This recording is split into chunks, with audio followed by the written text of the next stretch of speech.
20वीं सदी का वो दूसरा या तीसरा दशक रहा होगा।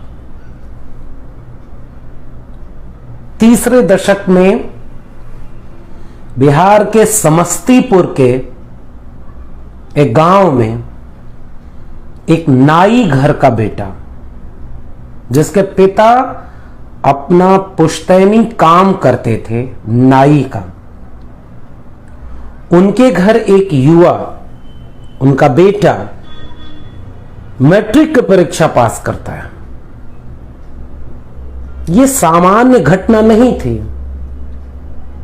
अपने घर से, पुश्तैनी घर से 6 किलोमीटर दूर जो प्राथमिक विद्यालय था, सरकारी विद्यालय था। और ध्यान रखिएगा, जब जब ऐसे व्यक्तित्वों की बात हम करते हैं तो उन सब की बुनियादें, उन सब की नींव प्राथमिक विद्यालयों और विद्यालयों से निकलती है। किस्सा बहुत बारीकी से विद्यालयों से जुड़ा हुआ है। स्कूल जिन्हें आज बर्बाद कर दिया गया है, और नई शिक्षा नीति 2020 के तहत वे स्कूल ही जिनसे किसी जमाने में कर्पूरी ठाकुर जैसे लोग निकले, उन्हें बर्बाद किया जा रहा है। तो ये बात जोड़ दी है मैंने, जिसे याद रखिएगा। अपने गांव से तकरीबन 6 किलोमीटर दूर रोज पैदल पढ़ने जाने वाला एक युवा, और उससे भी बड़ी बात यह कि वो नंगे पैर पढ़ने जाया करते थे। एक किताब है जिसके रेफरेंस से कुछ बातें मैं आपके बीच में रखूंगा। कर्पूरी ठाकुर, नेता विरोधी दल के रूप में संसदीय भूमिका, किन्हीं डॉक्टर रंजना कुमारी जी के शोध के आधार पर यह पुस्तक उनके द्वारा लिखी गई है, जिसमें मुझे कुछ तथ्य मिले हैं और कुछ जीवनी जो मैंने पढ़ी है। ध्यान से समझिए इस जीवनी को। नंगे पैर 6 किलोमीटर दूर तक रोज पढ़ने जाना, और वहां से कर्पूरी ठाकुर का बनना, और वहां तीसरा दशक गुलाम भारत, जिसके लिए कर्पूरी ठाकुर जी ने ये एक शपथ ली थी कि वो गुलाम भारत में अपनी गुलाम संतानें नहीं पैदा करेंगे। आपको ये आज वाक्य बेहद सामान्य सा लगेगा, लेकिन इस पूरे वाक्य के विन्यास को और जिस वक्त ये वाक्य बोला गया उस वक्त को अगर आप पढ़ने की कोशिश करेंगे तो इस वाक्य की अहमियत की गहराई और दूरंदेशी को महसूस करेंगे कि मैं गुलाम भारत में गुलाम संतानें नहीं पैदा करूंगा। वह एक बच्चा, वो एक मैट्रिक पास बच्चा, जब मैट्रिक पास करने की खुशी अपने पिता से साझा करता है और यह साझा करता है कि मुझे आगे पढ़ना है, पिता कुछ मदद की उम्मीद में अपने गांव के एक सामंत के पास जाते हैं, और उस सामंत से जाकर तारुफ कराते हैं, और बेटा यह बोलता है कि मैंने मैट्रिक पास कर ली। वो खुशी, उस बाल मन की खुशी देखिए, मैंने मैट्रिक पास कर ली। तो अपने घर की दालान पर लेटा हुआ वह सामंत यह कहता है कि अच्छा तुमने मैट्रिक पास कर ली, आओ गोड़ दबाओ। हमारे यहां भोजपुरी में गोड़ पैर को कहते हैं। उस बालक से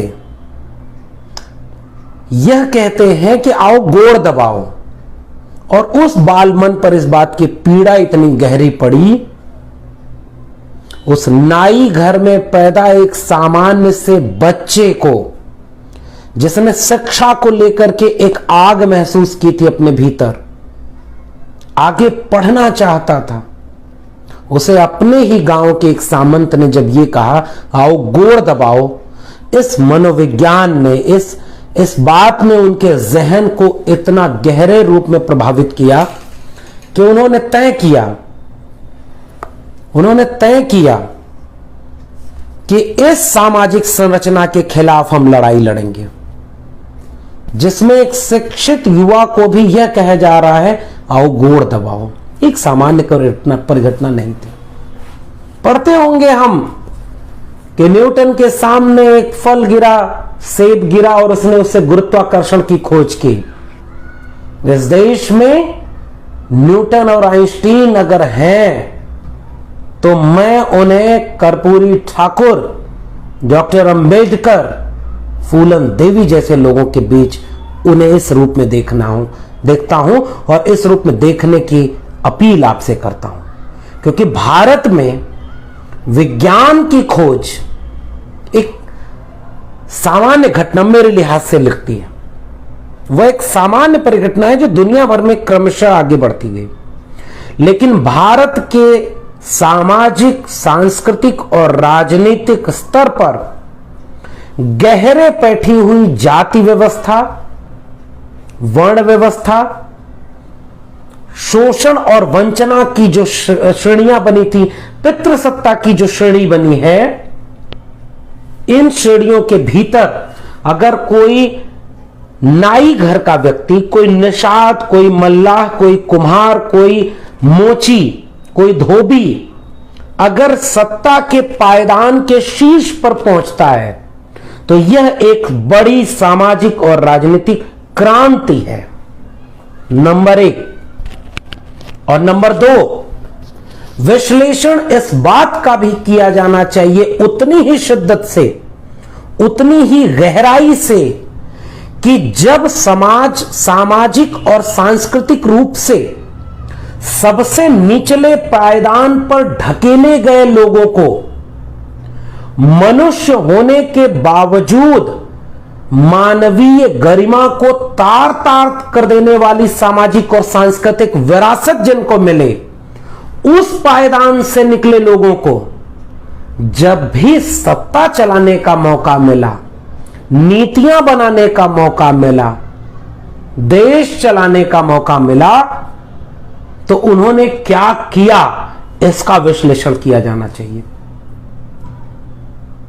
मैट्रिक पास जिस बच्चे को यह बोला है उसके गांव के सामंत ने कि मैट्रिक पास कर लिया, अच्छा आओ गोड़ दबाओ, उसी नाई के बेटे को जब बिहार में मुख्यमंत्री बनने का मौका मिला, 2 बार मुख्यमंत्री रहे, तो उन्होंने 8वीं तक के स्कूलों की शिक्षा निःशुल्क कर दी। आज आप बहुत बारीकी से इन कामों को समझिए। 8वीं तक के स्कूलों की शिक्षा निःशुल्क कर देना, अंग्रेजी माध्यम में पढ़ाई, या इसको आसान भाषा में कहें, अंग्रेजी अनिवार्य थी।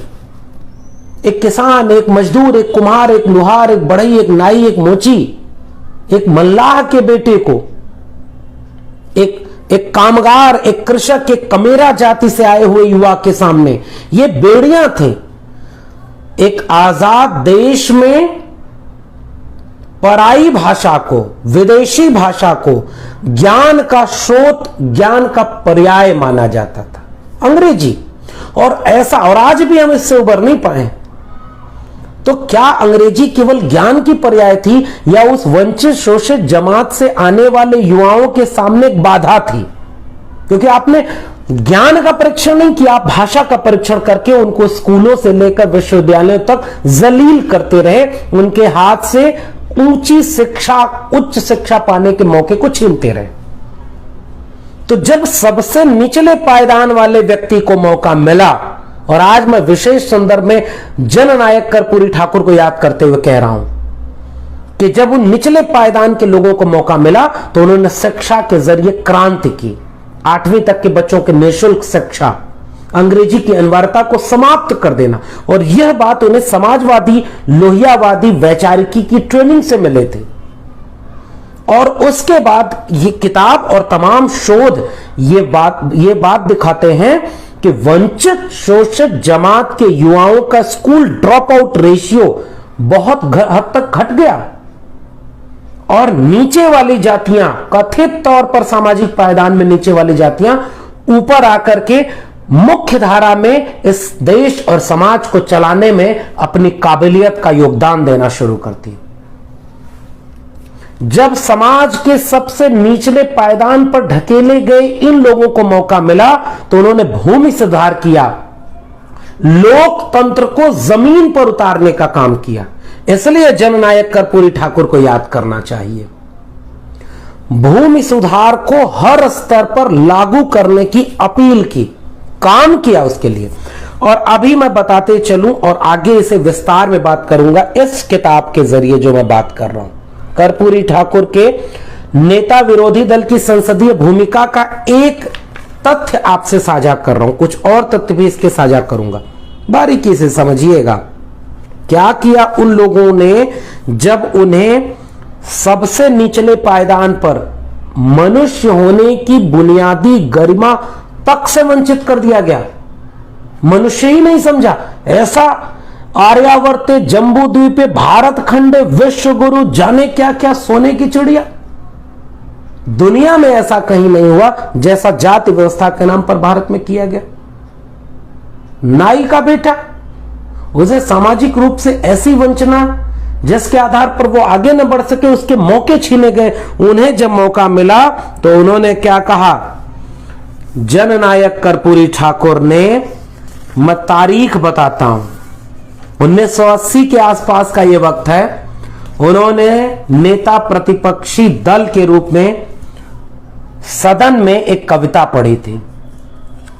यह गहन प्रश्न है कैसे रहस्य समझाएं, 10-20 या अधिक हो तो हम नाम गिनाएं, हर कदम पर यहां खड़ा पातक है, हर तरफ लगाए घात बड़ा घातक है, घातक है जो देखता सदृश दिखाता है, लेकिन कमरे में गलत दुम लिखता है, गलत हिसाब लिखता है। और तब कर्पूरी ठाकुर ने अपने पूरे राजनीतिक जीवन में किसानों की, मजदूरों की, महिलाओं की, कामगारों की, श्रमिकों की, युवाओं की बात की और इस समाज को न्यायप्रिय बनाने की बात कही। एक आंकड़ा मैं इससे देना चाहता हूं कि उन्होंने जो प्रश्न पूछे थे 1967 से 1971 के बीच, जितने प्रश्न पूछे थे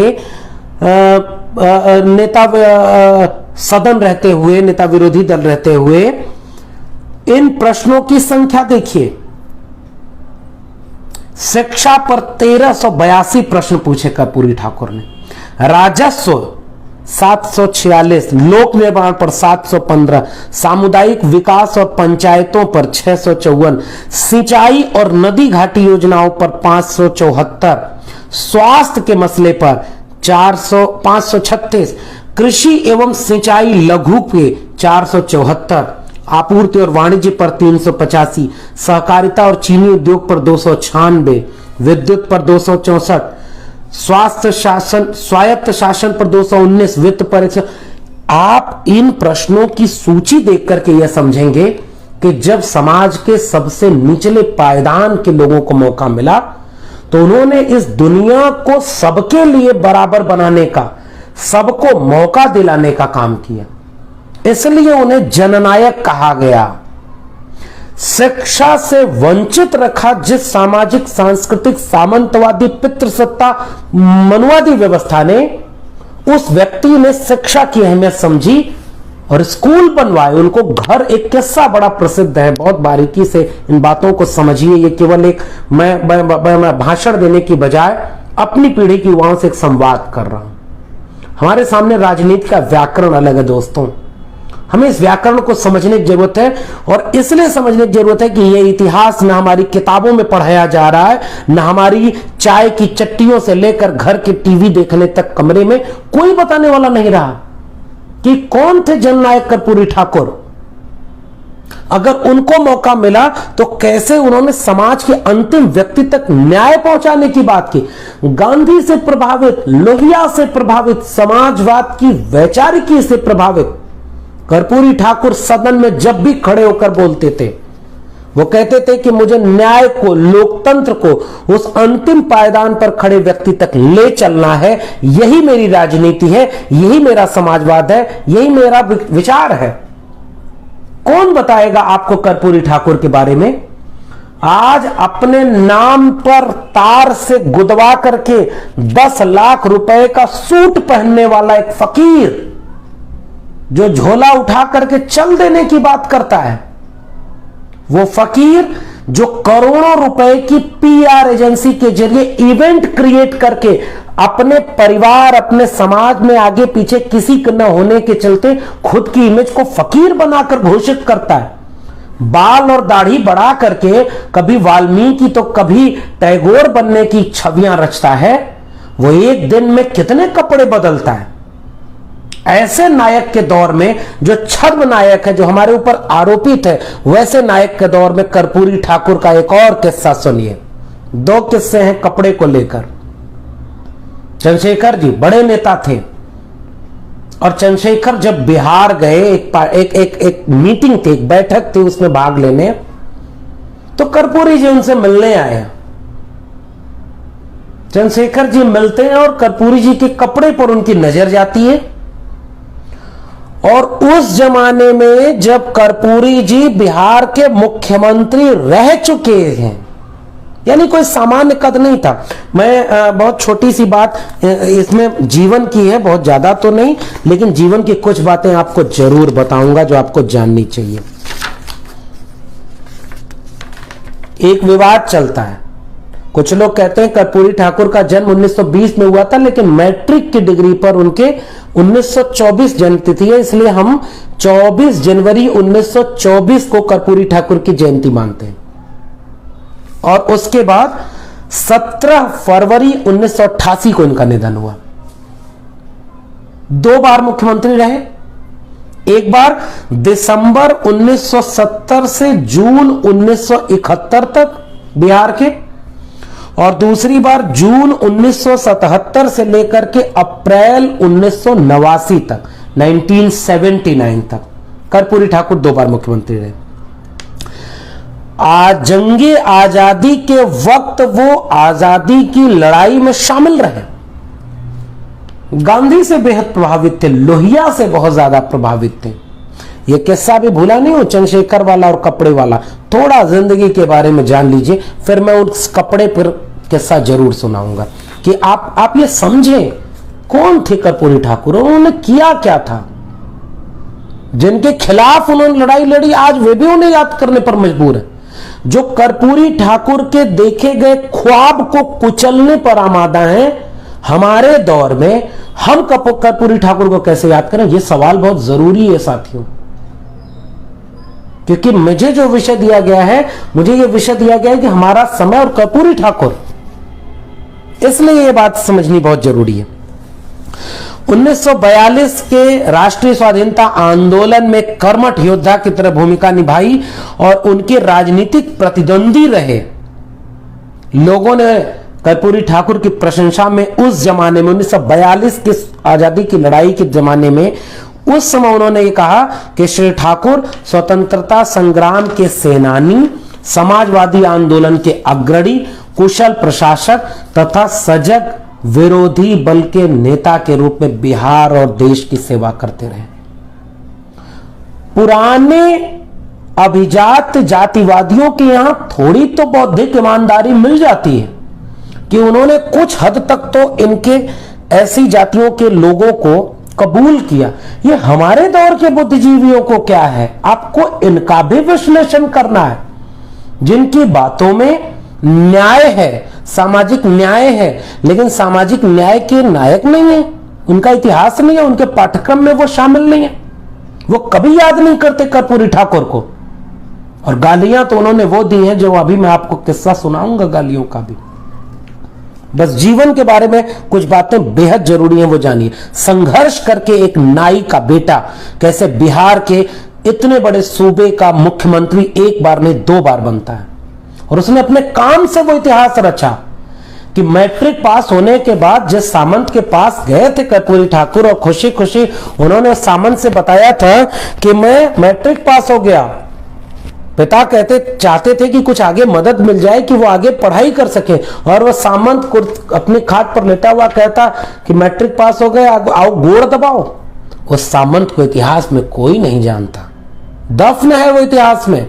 उसका शोषण, उसका यह वाक्य, उसका यह वंचितों शोषितों के खिलाफ नजरिया, और ऐसे जाने कितने सामंतों ने वंचितों शोषितों की जाने कितनी पीढ़ियों को बर्बाद किया, उसका इतिहास हमें पढ़ेंगे। हम आर्यावर्त जम्बू द्वीप भारत खंडे हिंदू राष्ट्र, इसका इतिहास नहीं पढ़ेंगे और तब पूछेंगे कि कर्पूरी ठाकुर उसके बीच से कैसे निकलता है। 1952 में पहली विधानसभा चुनाव में कर्पूरी ठाकुर ताजपुर विधानसभा क्षेत्र से सोशलिस्ट पार्टी के चुनाव पर टिकट चुन लिए गए, लेकिन उसी के बाद एक प्रजा सोशलिस्ट पार्टी बनती है और प्रजा सोशलिस्ट पार्टी के साथ वो जोड़ते हैं जयप्रकाश नारायण, कर्पूरी ठाकुर, गंगाचरण सिंह, बसावन सिंह आदि तमाम लोग। और उसके बाद 1957 के दूसरे आम चुनाव के समय प्रजा सोशलिस्ट पार्टी के प्रतिनिधि के रूप में कर्पूरी जी पुनः ताजपुर विधानसभा क्षेत्र से चुने जाते हैं और 1963 में तीसरे आम चुनाव में कर्पूरी ठाकुर पुनः ताजपुर से पीएसपी प्रजा सोशलिस्ट पार्टी के टिकट पर चुनाव जीतते हैं। लगातार चुनाव जीतते रहे और 64 में सूरज नारायण सिंह, त्रिपुरारी सिंह, वीपी सिन्हा इन सब के साथ संयुक्त सोशलिस्ट पार्टी से जुड़ते हैं। 1967 में चौथा आम चुनाव हुआ और 28,000 मतों से फिर से ताजपुर विधानसभा क्षेत्र से कर्पूरी जी चुनाव जीतते हैं और 22 दिसंबर 1970 को बिहार के मुख्यमंत्री बनते हैं।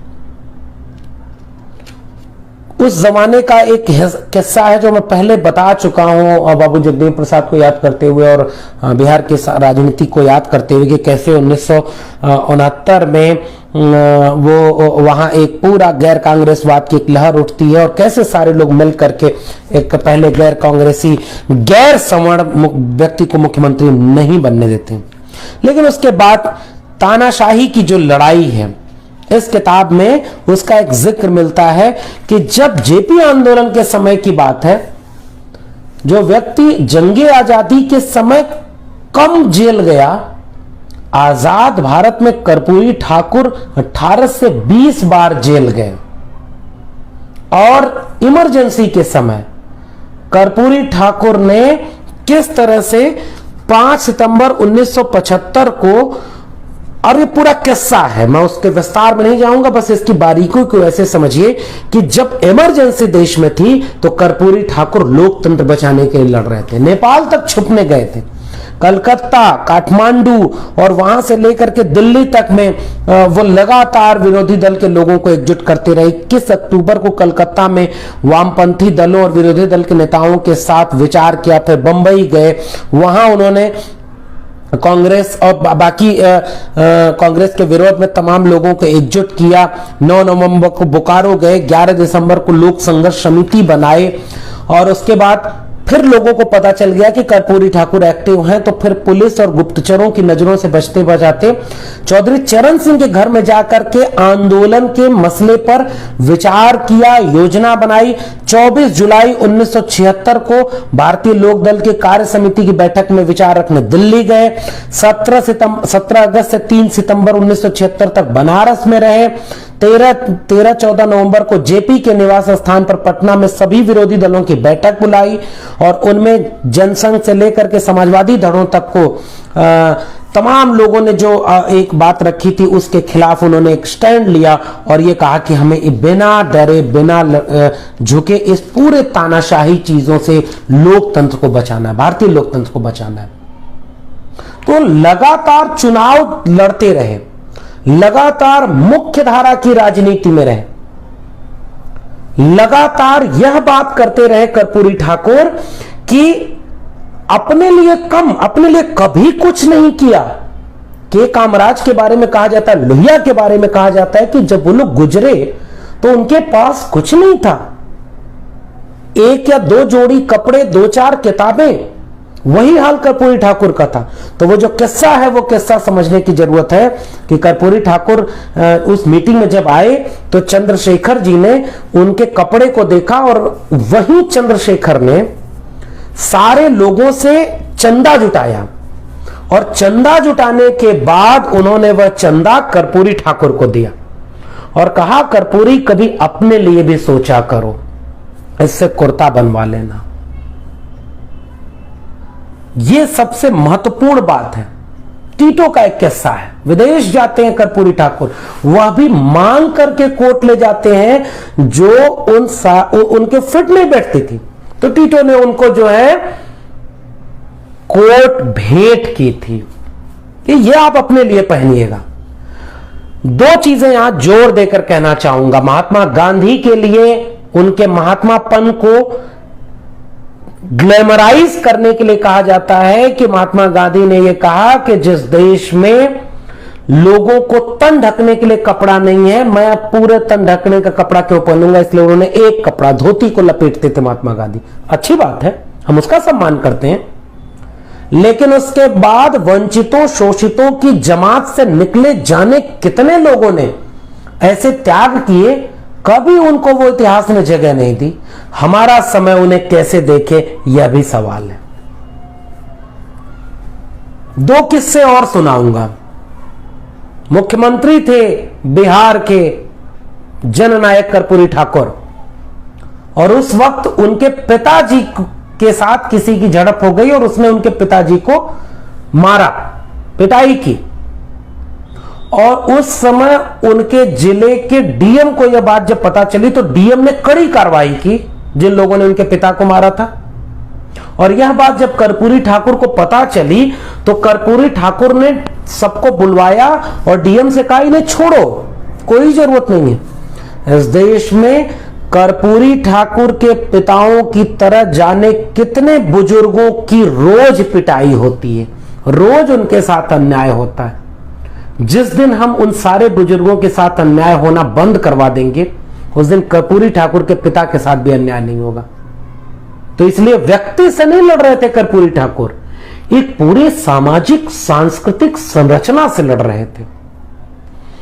एक जिक्र आता है डकैता डोम का। मुख्यमंत्री रहते हुए डकैता डोम को कुछ लोगों ने, सामंतों ने, और जब मैं सामंत कहता हूं तो हम इस बात पर भी जोर दें कि हमें सीधे सीधे उनकी जातियों को चिन्हित करने की जरूरत है, क्योंकि हम अगर एनिहिलेशन ऑफ कास्ट की लड़ाई लड़ रहे हैं, हम एक शोषित वंचित जमात की लड़ाई लड़ रहे हैं, तो हमारे लिए यह जरूरी बन जाता है कि हम इस बात का विचार करें कि यह लड़ाई किन लोगों ने कैसे लड़ी है और कौन लोग इस लड़ाई के सामने चुनौती बनकर के खड़े थे। यह एक महत्वपूर्ण बात है।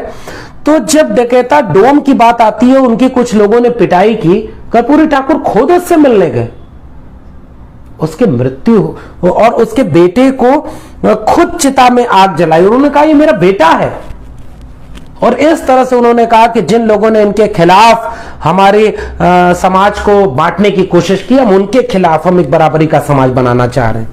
यह सबसे महत्वपूर्ण बात है।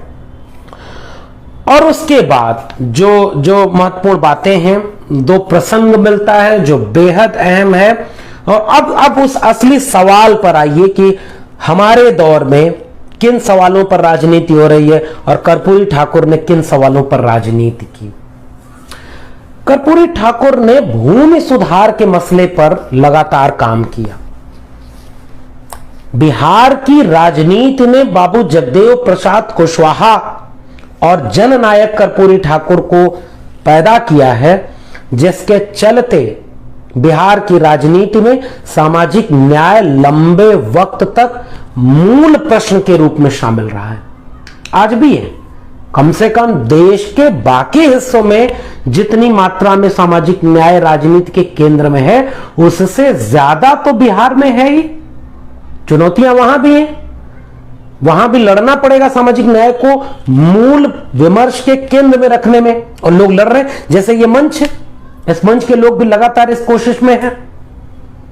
लेकिन जो जमीन बनाई है कर्पूरी ठाकुर ने, उस जमीन का ये नज्र है कि वहां लगातार सामाजिक न्याय राजनीति की केंद्रीय व्याकरण का हिस्सा रहा। किया क्या था कर्पूरी ठाकुर ने, जिसके लिए कर्पूरी ठाकुर को गालियां सुननी पड़ी। इस देश की आजाद भारत की राजनीति के इतिहास में जिस प्रकृति की और जितनी गालियां कर्पूरी ठाकुर जैसे नेताओं को सुननी पड़ी हैं, बहुत कम लोगों को ऐसी गालियां सुननी पड़ी। वीपी सिंह को सुननी पड़ी थी मंडल कमीशन लागू करने के वक्त। वीपी सिंह का जिस दिन निधन हुआ उस दिन भी वीपी सिंह को गालियां सुननी पड़ी थी। और सामाजिक न्याय की राजनीति करने वाले नेता माननीय लालू प्रसाद यादव, माननीय मुलायम सिंह यादव, मान्यवर कांशी राम, दक्षिण भारत के तमाम नेता, दक्षिण भारत में तो फिर भी एक सामाजिक सजगता है, वहां पर इस तरह की हिम्मत नहीं है गाली वाली देने की। वो पेरियार की जमीन है, वो फूले की जमीन है, वहां अंबेडकर, फूले, पेरियार, वहां रगों में लोगों के बीच ज्यादा है, जिंदा है। हमारे उत्तर भारत में ये इसके संघर्ष चल रहे, बहुत देर से वो विचारक उत्तर भारत आए, लेकिन गालियां कैसे सुननी पड़ी। इन लोगों को राजनीति में मौका मिला, इन्होंने अच्छे भी काम किए, हम ये नहीं कहेंगे। लालू प्रसाद को, खासकर लालू प्रसाद की तमाम चीजों से आप सहमत असहमत हो सकते हैं, लेकिन आज वह व्यक्ति एक राजनीतिक बंदी की तरह से जेल में है, समझौता नहीं किया उसने। आप उनके कुछ कामों से, कुछ चीजों से आप नाइत्तेफाकी भी रख सकते हैं, लेकिन एक बड़ी सामाजिक परिवर्तन में अहम भूमिका इन लोगों की, मान्यवर कांशीराम की है, सामाजिक न्याय की राजनीतिक दलों की है, नीतीश कुमार की है, लालू प्रसाद यादव की है, तमाम लोगों की। हाँ, हम जब विश्लेषण करते हैं तो हम ये भी कहते हैं कि उनमें कुछ खामियां भी रही हैं, और हमारे वक्त की नई बदलती हुई राजनीति में उन खामियों को भी हमें ठीक करना है जो लालू प्रसाद यादव, मुलायम सिंह यादव, नीतीश कुमार, रामविलास पासवान और मायावती जी या इन सारे लोगों की राजनीति में रह गई होंगी। लेकिन हम एक समग्र विश्लेषण जब करते हैं तब हम ये देखते हैं कि बिहार की राजनीति में जो जमीन बनाई थी वो कर्पूरी ठाकुर ने बनाई। कर्पूरी ठाकुर ने इतना बड़ा काम किया कि लोगों ने क्या नारा लगाया, कर कर्पूरी कर पूरा, गद्दी छोड़ धर उस्तरा। उस्तरा समझते हैं, नाई का हाथ का श्रृंगार है उस्तरा। एक नाई घर में पैदा हुआ व्यक्ति जिसके पीढ़ियों ने हाथ में कैंची और उस्तरे से लोगों की जहनियत को, लोगों की बदमिजाजी को दुरुस्त करके उन्हें चमक और शान शौकत बख्शी।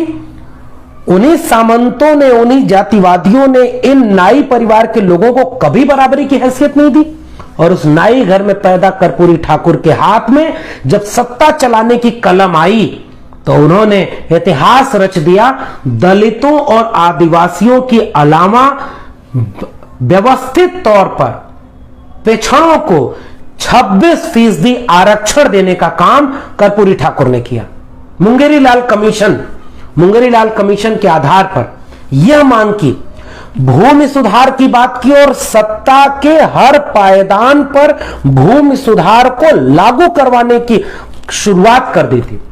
मैं इस किताब को पढ़ रहा था, इस किताब के जरिए आपको 2-3 चीजें और अहम है जो मैं जरूर बताना चाहूंगा कि बिहार क्या है, इसको लेकर के कर्पूरी ठाकुर ने क्या कहा था उस जमाने में कि बिहार में सरकार जैसी कोई चीज नहीं है, और जो कुछ ठठरी है, ठठरी समझते हैं, दिखावा ढांचा, एक जर्जर सा ढांचा ठठरी है, वह पक्षपात, भ्रष्टाचार, अकर्मण्यता, अयोग्यता, अन्याय और अत्याचार आदि रोगों से ग्रस्त है।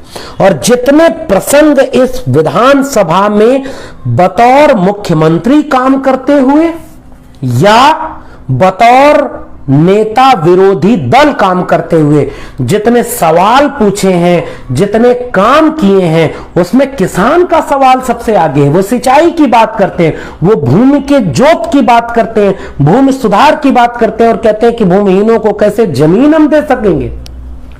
कर्पूरी ठाकुर इसके प्रावधान बनाते हैं कि सिंचाई को कैसे मुफ्त करके छोटी जोत के किसानों के ऊपर जो टैक्स लगा है उसको कम किया जाए। कर्पूरी ठाकुर ये सवाल उठाते हैं 1980 के आसपास कि कृषि योजनाओं में जितनी आवंटित है बजट, वो बजट खर्च ही नहीं होते और सबसे ज्यादा अन्याय किसानों के साथ किया जा रहा है। गन्ना किसानों से लेकर छोटी फसलों और कम टिकाऊ फसलों के आधार पर उन्होंने ये सारा काम किया और फिर कहा ग्रामीण भूमिहीन मजदूरों के विकास पर गृह निर्माण के लिए जो पैसा दिया गया उसमें से एक पैसे का इस्तेमाल नहीं हुआ और जब मुख्यमंत्री बने तो उन्होंने इस पैसे को बढ़ाया। 50,000 रुपए किस्सा और मिलता है। लोगों ने कहा घर नहीं है कर्पूरी, घर बनवा लो आप। 50,000 रुपया लोगों ने भेजा और उन्होंने उससे एक स्कूल बनवाया।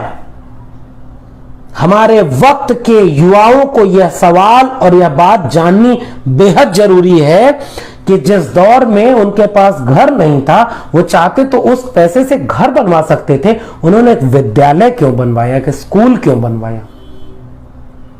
तो आज की राजनीति कहां खड़ी है? वो आपके दरवाजे पर खड़ी होकर के राम मंदिर बनवाने के लिए चंदा मांग रही है और हम दलित, पिछड़े, आदिवासी लोग जिनके नायक कर्पूरी ठाकुर, जगदेव प्रसाद कुशवाहा, पेरियार ललई सिंह यादव, डॉक्टर अंबेडकर, लोहिया, पेरियार, बिरसा मुंडा थे, हैं, उन बहुजन लोगों के घरों से चंदा लेकर के राम मंदिर बनाया जा रहा है और उसी वक्त नई शिक्षा नीति 2020 लागू करके आपके बच्चों के हाथों से स्कूल और विश्वविद्यालय छीन करके उन्हें बर्बाद किया जा रहा है, उन्हें अंबानी अडानी के हाथों में बेचा जा रहा है।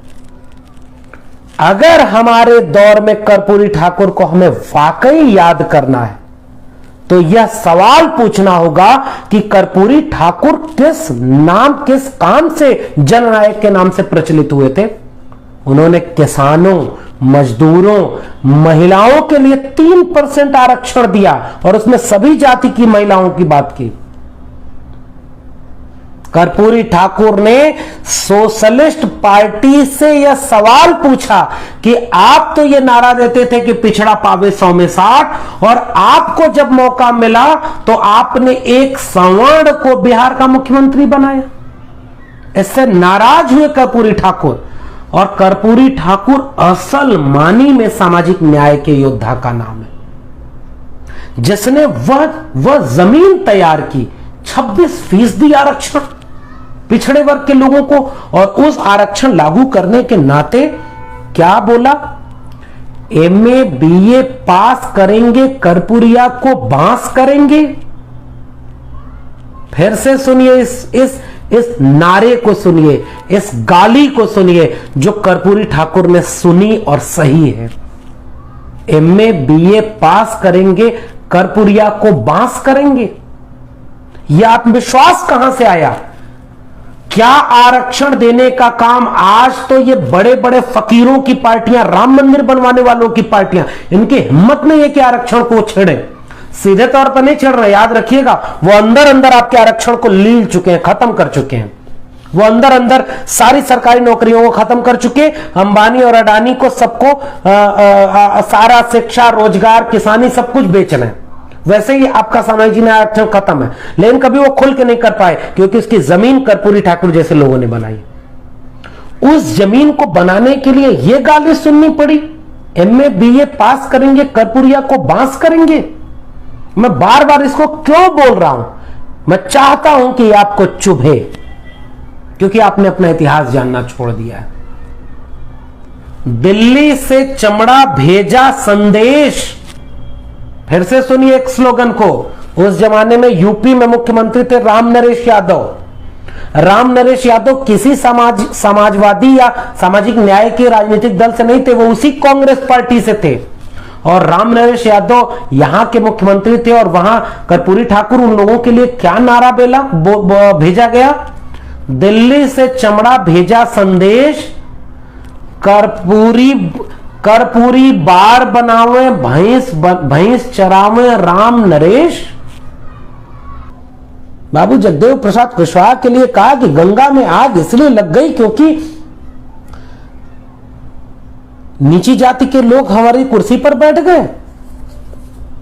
तो एक बार अतीत अपना जानने की जरूरत है। बार बनावे कर्पूरी बार बनावे, भैंस चरावे राम नरेश, किसने आत्मविश्वास दिया था इन नारों को बोलने का? और उससे सबसे ज्यादा भद्दा नारा मुझे चुभता है, मैं चाहता हूं कि आपको भी चुभे। आरक्षण कहां से आई, कर्पूरिया की मां बियाई। यह बोलना पड़ रहा है मुझे। आप कल्पना नहीं कर सकते कि यह बोलते हुए मुझे कैसा महसूस हो रहा है, सुनते हुए आपको कैसा महसूस हो रहा होगा। लेकिन सोच कर देखिए, यह सब झेलते हुए कर्पूरी ठाकुर को कैसा महसूस हो रहा होगा। खुलेआम वहां पर गालियां दी जाती हैं। एक प्रसंग है नक्सलवाड़ी मूवमेंट पर, प्रेम कुमार मणि लिखते हैं, नक्सलवाड़ी मूवमेंट के समय एक बार अपर कास्ट, ऊंची जाति के लोगों ने बिहार में एक रैली निकाली थी। और पता है, वहां जब नक्सलवाड़ी मूवमेंट चल रहा था, जब जमीन को लेकर के एक लड़ाई चल रही थी कि जमीन के पुनर्वितरण के सवाल पर एक पूरा आंदोलन खड़ा हो रहा था, उस जमाने में सवर्ण जाति के लोगों ने, उन्हीं सवर्ण जाति के लोगों ने जिनसे लड़ते लड़ते शहीद हुए थे बाबू जगदेव प्रसाद कुशवाहा, तमाम लोग, सामाजिक न्याय के तमाम लोग, वही सवर्ण जाति के लोग आज सामाजिक न्याय को गाली देते हैं। और आज के राजनीतिक दलों के सबसे बड़े दुश्मन वही बने बैठे हैं। हथियार लहराते हुए उस रैली में नारा लगाते हुए, इसी नारे का एक रूप प्रेम कुमार मणि लिखते हैं कि वो लिखते हैं कि नक्सलवादी कहां से आई, कर्पूरिया की मां भी आई। और यह नारा इसी रूप में चलता है कि आरक्षण कहां से आई, कर्पूरिया की मां भी। यह आजाद भारत के पूरे इतिहास के सबसे काले पन्ने हैं, जिन्हें हम लिखना चाहते हैं उजले पन्ने के रूप में। कि आपने जिन्हें गालियां दी, उनकी विरासतें अब इतनी ताकतवर खड़ी हैं कि वो आपसे आंख मिला रही हैं। हम इस रूप में लिखना चाहते हैं। लेकिन आज कर्पूरी ठाकुर की जयंती पर हम ये सवाल पूछना भी चाहते हैं कि जिन लोगों ने कर्पूरी ठाकुर के नाम पर राजनीति की, जिन लोगों को कर्पूरी ठाकुर के अधूरे सपनों को पूरा करना था, उन्होंने लैंड रिफॉर्म के सवाल को क्यों छोड़ दिया?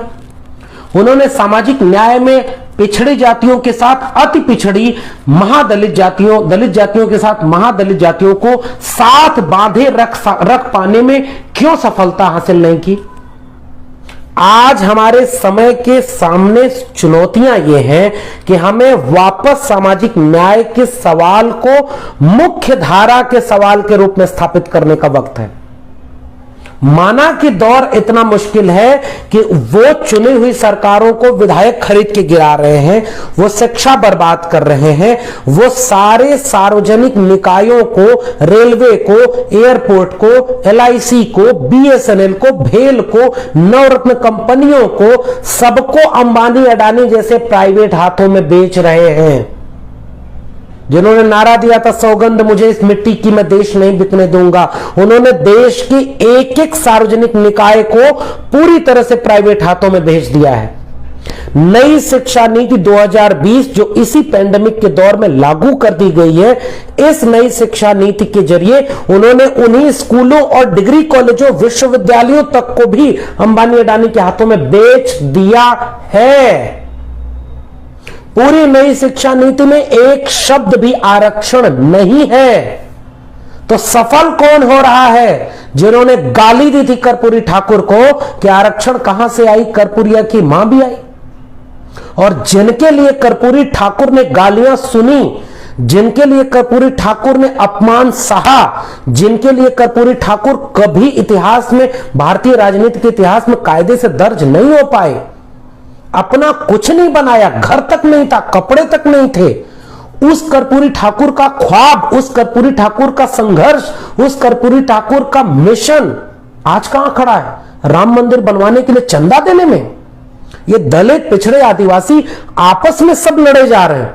अगर ये सारे लोग मिलकर के इस सवाल को उठाएं कि इस देश में जाति जनगणना क्यों जरूरी नहीं है, मंदिर जरूरी है कि विश्वविद्यालय, आपके हाथ से स्कूल और विश्वविद्यालय छीने जा रहे हैं, राम मंदिर के लिए चंदा बनाया जा रहा है। और राम मंदिर बनने के बाद कहा जा रहा है अयोध्या तो अभी झांकी है, मथुरा काशी बाकी है।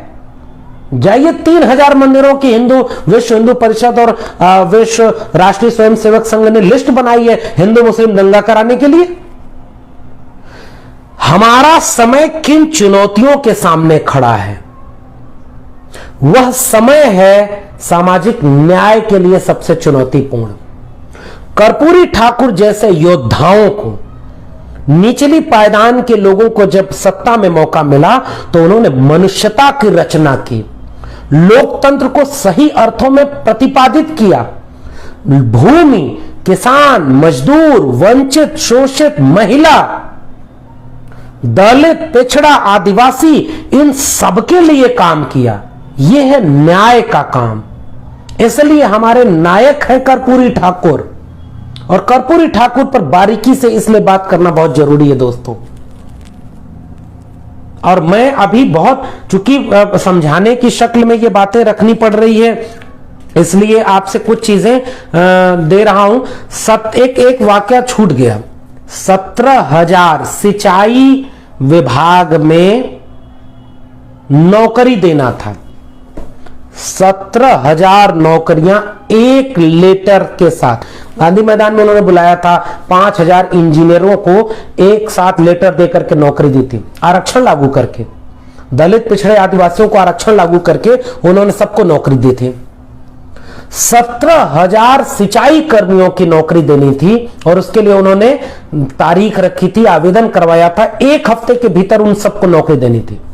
हंगामा मच गया बिहार की राजनीति में, और सारे लोग एक तरफ होकर के, क्या दक्षिणपंथी, क्या कांग्रेसी, तमाम लोग एक होकर के इनकी सरकार गिरा देते हैं कर्पूरी ठाकुर की। वो गिरी हुई सरकार आज भी अपना हिसाब मांगना चाहती है। कर्पूरी ठाकुर के जिस्म पर कोई गालियों का दाग नहीं है, वो उनके विचार पर है, वो उनकी वैचारिक संघर्ष पर है। भूल गए आप उन गालियों को जो आरक्षण लागू कराने वाले योद्धाओं ने हमारे आपके लिए सुनी और सही। कर्पूरी ठाकुर अपने पूरे वजूद के साथ आज भी इंतजार कर रहे हैं कि उनको पड़ने वाली एक एक गालियों का हिसाब वे पीढ़ियां जरूर करेंगी जिनके लिए उन्होंने गालियां खाई थी।